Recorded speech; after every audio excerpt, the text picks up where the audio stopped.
ವಿಜಯಪುರ ಜಿಲ್ಲೆಯ ಇಂಡಿ ತಾಲೂಕಿನ ಚವಡಿಹಾಳ ಗ್ರಾಮದ ಶ್ರೀ ಭಾಗ್ಯವಂತಿ ಹಿರಿಯ ಪ್ರಾಥಮಿಕ ಶಾಲೆಯಲ್ಲಿ ಗಣಿತ ದಿನಾಚರಣೆಯ ಅಂಗವಾಗಿ ತಾವೇ ತಯಾರಿಸಿದ ವಿವಿಧ ಆಕೃತಿ ವಸ್ತು ಪ್ರದರ್ಶನ ಹಾಗೂ ರಂಗೋಲಿಯಲ್ಲಿ ಬಿಡಿಸಿದ ಹಲವಾರು ತರಹದ ಗಣಿತ ಆಕೃತಿಗಳನ್ನು ಪ್ರದರ್ಶಿಸಲಾಯಿತು. ಈ ಕಾರ್ಯಕ್ರಮಕ್ಕೆ ಶ್ರೀ ಭಾಗ್ಯವಂತಿ ಶಿಕ್ಷಣ ಸಂಸ್ಥೆಯ ಅಧ್ಯಕ್ಷರಾದ ಶಾಂತಪ್ಪ ದಶವಂತ್, ಕಾರ್ಯದರ್ಶಿಗಳಾದ ಶಿವಾನಂದ ದಶವಂತ, ಕಾಲೇಜಿನ ಪ್ರಿನ್ಸಿಪಾಲರಾದ ಚಂದ್ರಶೇಖರ್ ದಶವಂತ್ ಹಾಗೂ ಪ್ರಾಥಮಿಕ ವಿಭಾಗದ ಮುಖ್ಯ ಗುರುಗಳಾದ ಪ್ರಕಾಶ್ ಹಲಸಂಗಿ, ಪ್ರೌಢಶಾಲೆಯ ವಿಜ್ಞಾನ ಶಿಕ್ಷಕರಾದ TR ನಾಯ್ಕ್, ಗಣಿತ ವಿಷಯದ ಶಿಕ್ಷಕರಾದ SM ಗುಳೇಗೌಡ್, ದೈಹಿಕ ಶಿಕ್ಷಕರಾದ BC ವಠಾರ್ ಮತ್ತು ಆಂಗ್ಲ ಮಾಧ್ಯಮ ಗಣಿತ ವಿಷಯದ ಶಿಕ್ಷಕರಾದ ಸಂಗು ಕೌಲಿಗಿ, ಕಾಲೇಜಿನ ಗಣಿತ ವಿಷಯ ಶಿಕ್ಷಕರಾದ ಕಾರ್ತಿಕ್ ಸರ್ ಹಾಗೂ Kasap sir, Veerabhadrayya sir, Shivananda Kenganal, Anjali madam, Neha madam, Pooja madam, Sachin sir, Kyadi sir, ವಿದ್ಯಾರ್ಥಿಗಳು ಹಾಗೂ ಬೋಧಕೇತರ ಸಿಬ್ಬಂದಿ ವರ್ಗದವರು ಈ ಸಂದರ್ಭದಲ್ಲಿ ಉಪಸ್ಥಿತರಿದ್ದರು. ಉಳಿದಗುಡಿ ಸರ್ ಅವರು ಮತ್ತು ಆಂಗ್ಲ ವಿಭಾಗದ ಕೌಲಿಗಿ ಸರ್ ಅವರು, ಈ 3 ಜನ ಸೇರಿ ನೀವೇನು ಇವುಗಳನ್ನು ಎಕ್ಸ್ಪ್ಲೈನ್ ಮಾಡಿದ್ರಿ. ಇವೆಲ್ಲವುಗಳ ಅನುಗುಣವಾಗಿ ಅವರು ಪ್ರಥಮ, ದ್ವಿತೀಯ, ತೃತೀಯ ಅಂಥೇಳಿ ಶ್ರೇಣಿಗಳನ್ನು ತೆಗೆದಿದ್ದಾರೆ. ಅವುಗಳಲ್ಲಿ ಪ್ರಥಮ ಸ್ಥಾನದಲ್ಲಿರುವಂಥವರು 5ನೇ ತಂಡ, ಆಕೃತಿಗಳು ಮತ್ತು ಅದರ ಗುಣಲಕ್ಷಣಗಳು ಬಹಳ ಚೆನ್ನಾಗಿ ಎಕ್ಸ್ಪ್ಲೈನ್ ಮಾಡಿದ್ರು. ಹೀಗಾಗಿ ಅವರಿಗೆ ಮೊದಲನೇ ಸ್ಥಾನವನ್ನು ಅವರು ನೀಡಿದರು. ಕೋನಗಳ ಅರ್ಥ ಒಂದು ಬಿಂದುವಿನಿಂದ ಹೊರಟ 2 ಸರಳ ರೇಖೆಯನ್ನು ಕೋನ ಎನ್ನುವರು. ಒಂದು ಬಿಂದು ಅಂದರೆ ಇದು ಒಂದು ಬಿಂದು, ಅದರದಿಂದ ಎಂದರೆ ಒಂದು ಮುಖ್ಯವಾಗಿ ಒಂದು ಬಿಂದು ಇರಬೇಕು. ಆ ಒಂದು ಬಿಂದು 2 ಸರಳ ರೇಖೆಗಳು ಒಳಗೊಂಡಿರುತ್ತವೆ. ಕೋನಗಳಲ್ಲಿ 6 ಪ್ರಕಾರಗಳು ಬರುತ್ತವೆ.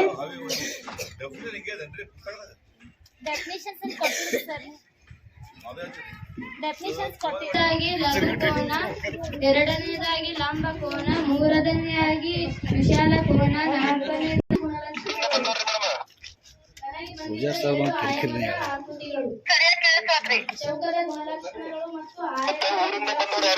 ತರಗತಿಯಲ್ಲಿ ಓದುತ್ತಿದ್ದೇನೆ. ನಾನು ಗಣಿತ ವಿಷಯದಲ್ಲಿ ಆಯ್ದುಕೊಂಡ ಇದು ಕೋನಗಳು. ಕೋನಗಳ ಅರ್ಥವನ್ನು ನೋಡೋಣ. ಒಂದು ಬಿಂದುವಿನಿಂದ ಹೊರಬಂದು 2 ಕಿರಣಗಳ ನಡುವಿನ ಜಾಗವನ್ನು ಅಥವಾ ಅಂತರವನ್ನು ಕೋನಗಳು ಎನ್ನುವರು.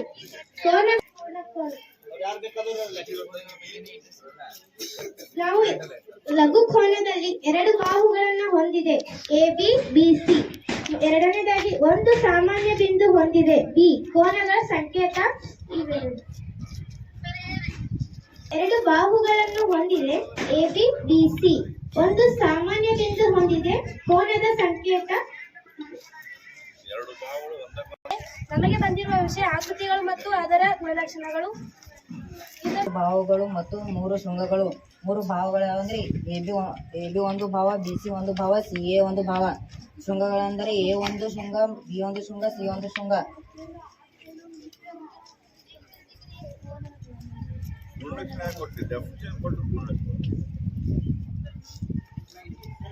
AB ಒಂದು ಬಾವು, BC ಒಂದು ಬಾವು, CD ಒಂದು ಬಾವು, DA ಒಂದು ಬಾವು. ಚೌಕವು 4 ಶೃಂಗಗಳನ್ನು ಹೊಂದಿವೆ. A ಒಂದು ಶೃಂಗ, B 2 ಶೃಂಗ, C 3 ಶೃಂಗ, D 4 ಶೃಂಗ. ಕರ್ಣವು ತ್ರಿಜ್ಯಗಳು ಹೊಂದಿದೆ.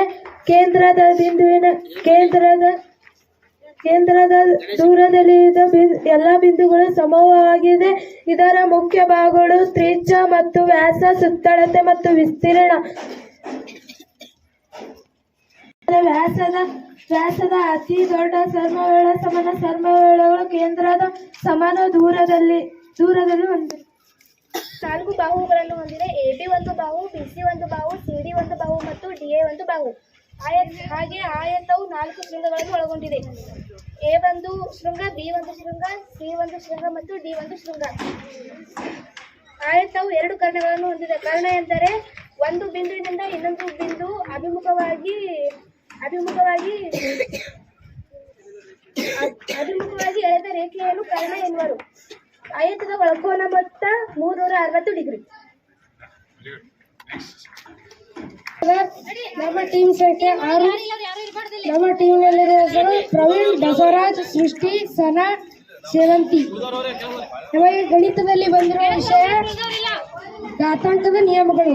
ಘಾತ ಎಂದರೇನು? ಒಂದು ಸಂಖ್ಯೆ ತನ್ನನ್ನು ಹಲವು ಬಾರಿ ಗುಣಿಸಿದರೆ ಅದನ್ನು ಘಾತ ಎನ್ನುವರು. ಉದಾಹರಣೆ 10 ಘಾತ 4. 10 ಆಧಾರ ಸಂಖ್ಯೆ ಎನ್ನುವರು, 4 ಘಾತ ಸೂಚಿ ಎನ್ನುವರು. ಘಾತಾಂಕದ ನಿಯಮಗಳು. 1ನೇ ನಿಯಮ a ಘಾತ m ಇಂಟು a ಘಾತ n a ಘಾತ m ಪ್ಲಸ್ n.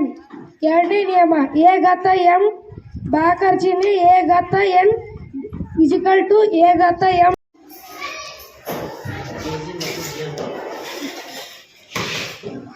ಬರ್ರಿ ಸರ್.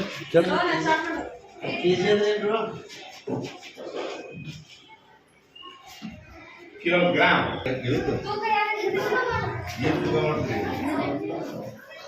ಹೇಳ್ರಿ, ಅದ್ರ ಬಗ್ಗೆ ವಿವರಣೆ ಮಾಡ್ರಲಿ. ಅದ್ರ ಬಗ್ಗೆ ವಿವರಣೆ ಮಾಡ್ರಿ. ಘನ ವಸ್ತುನೋ ಅನಿಲ ವಸ್ತುನೋ ಹೌದಾ?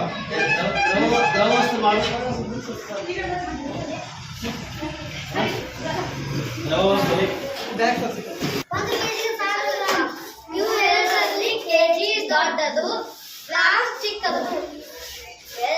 ಅರ್ಧ ಕೆಜಿ ಅಂದರೆ 500 ಗ್ರಾಮ್. ಕೆಜಿಯಿಂದ ಗ್ರಾಮ್ಗೆ ಬದಲಿಸುವಾಗ 8,000 ಮಾಡಬೇಕು. ಉದಾಹರಣೆ 1 ಕೆಜಿ 1 × 1000 1000 ಗ್ರಾಮ್. ಉದಾಹರಣೆ 8,000 ಗ್ರಾಮ್ 8,000.